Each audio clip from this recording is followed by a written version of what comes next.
আসসালামু আলাইকুম। আমি ডাক্তার নাজমুল। আজকে আপনারা যে পেশেন্টটাকে স্ক্রিনে দেখতে পাচ্ছেন, ওর অবস্থা এতটাই ভয়াবহ ছিল যে আমি আশা ছেড়ে দিছিলাম যে ও আর বাঁচবে কি বাঁচবে না।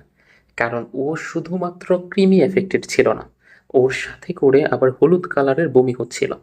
এখন এই এত ছোট একটা বাচ্চার এত সিভিয়ার লেভেলের টিনির সমস্যাটা হচ্ছে, প্লাস সাথে হচ্ছে ইয়েলো ভমিটিং বা হলুদ কালারের এই বমিটা আরও ব্যাপারটা বা কন্ডিশনটাকে জটিল করে ফেলে।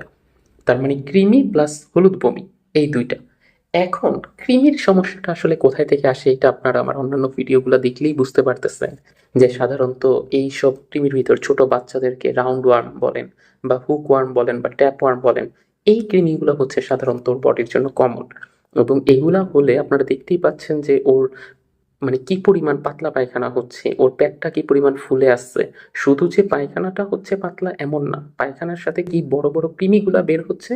আর পেটে এত সিভিয়ার লেভেলের কৃমি যে সাথে করে ওই জায়গায় ব্লিডিং পর্যন্ত হওয়াইতেছে। তার মানে ব্যাপারটা বুঝতে পারছেন। আর শুধু যে এই পাতলা পায়খানার মাধ্যমে বডি থেকে এই ওর শরীর থেকে পানিটা বের হচ্ছে, ব্যাপারটা তো এরকম না। ওর কিন্তু প্রচন্ড পরিমাণ ওই যে বললাম বমি আসছে, বমির মাধ্যমেও কিন্তু বডি থেকে অনেক বেশি পরিমাণে পানি বের হয়ে যাচ্ছে। এখন এত ছোট একটা বাচ্চার ক্ষেত্রে যদি এরকম বডি থেকে হিউজ অ্যামাউন্টের একটা পানি এত শর্ট টাইমে বের হয়ে যায়, সেক্ষেত্রে আপনি দেখবেন কি ওর বডি আলটিমেটলি ওই পানি শূন্যতার কারণে ডিহাইড্রেশন থেকেই হঠাৎ করে কলাপস করে যাবে, মানে মারা যাবে। এই জন্য এখন এই বাচ্চাগুলাকে আগে আমরা আসলে কিসের ট্রিটমেন্ট করব? এত ছোট বাচ্চাকে কি প্রথম অবস্থায় কৃমির ওষুধ দিয়ে দেওয়া যাবে? বা কৃমির ওষুধ দিলে কি এত ছোট বাচ্চাটা এই অল্প বয়সে নিতে পারবে? অপরদিকে ওইদিকে তো পাতলা পায়খানা আসছে।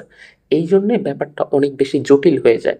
তো ওদের ক্ষেত্রে আমরা সাধারণত হচ্ছে প্রায় 50-50 চান্স রাখি যে হয়তোবা ওর বডির ইমিউনিটি ব্যবস্থাটা যদি ভালো থাকে ও সার্ভাইভ করে যাবে, আর ওর বডির ইমিউনিটি ব্যবস্থা যদি ভালো না থাকে সেক্ষেত্রে হচ্ছে ও এখানে সার্ভাইভ করতে পারবে না। এই দুইটা হচ্ছে আমাদের এখানে রিয়া। তো এই বাচ্চাটা পরবর্তীতে আলটিমেটলি সার্ভাইভ করে গেছে ওর ইমিউনিটি ব্যবস্থার দিক থেকে। আর প্রথম অবস্থাতেই এইসব ক্ষেত্রে কখনই হচ্ছে কৃমির ওষুধটা দেওয়া যাবে না।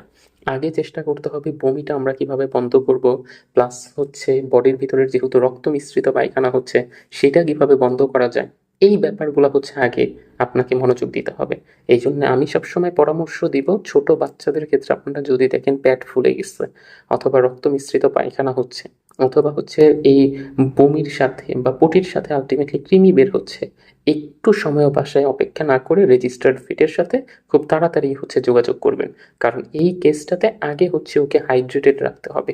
ওর ডিহাইড্রেশনের সমস্যায় যেন না পড়ে সেই দিকেই হচ্ছে আপনাকে প্রথম অবস্থায় খেয়াল করতে হবে। এই ব্যাপারটা যদি আপনি প্রপারলি খেয়াল করতে পারেন তাহলেই দেখবেন যে অনেকাংশেই ওর বাঁচার চান্স বেড়ে যায়। তারপরে যখন একটু সুস্থ হয়ে যাবে, একটু নর্মাল হওয়ার স্টেবিলিটির দিকে চলে আসবে, তো তখন হচ্ছে আপনি ওকে কৃমির ওষুধ দিবেন। আর এই সময়টায় যদি মুখে একদমই খাবার বন্ধ হয়ে যায় সেক্ষেত্রে আমরা ভেটরা ওকে হচ্ছে স্যালাইন দেওয়ার পরামর্শ দিই। বলি যে আপনি হচ্ছে ওকে একটা স্যালাইন করেন, যেহেতু মুখে খাইতে পারতেছে না, বডিতে গ্লুকোজের একটু অভাব হবে, একটু স্যালাইন দিলে ওর হচ্ছে ওই গ্লুকোজের চাহিদাটা ফিল আপ হবে। তো এইভাবে হচ্ছে আপনাকে একটা প্রপার ট্রিটমেন্ট প্রোটোকলের মধ্য দিয়ে যেতে হবে। এটা তো আর আপনি বাসায় পারবেন না। আপনি একজন রেজিস্টার্ড ভেটের সাথে কথা বললে উনি আপনাকে একটা খুব সুন্দর প্রেসক্রিপশন করে দিবেন এবং সেইভাবে হচ্ছে আপনি যদি খাওয়ান তাহলে আশা করি বিড়ালটা দ্রুত সুস্থ হয়ে উঠবে। ধন্যবাদ সবাইকে।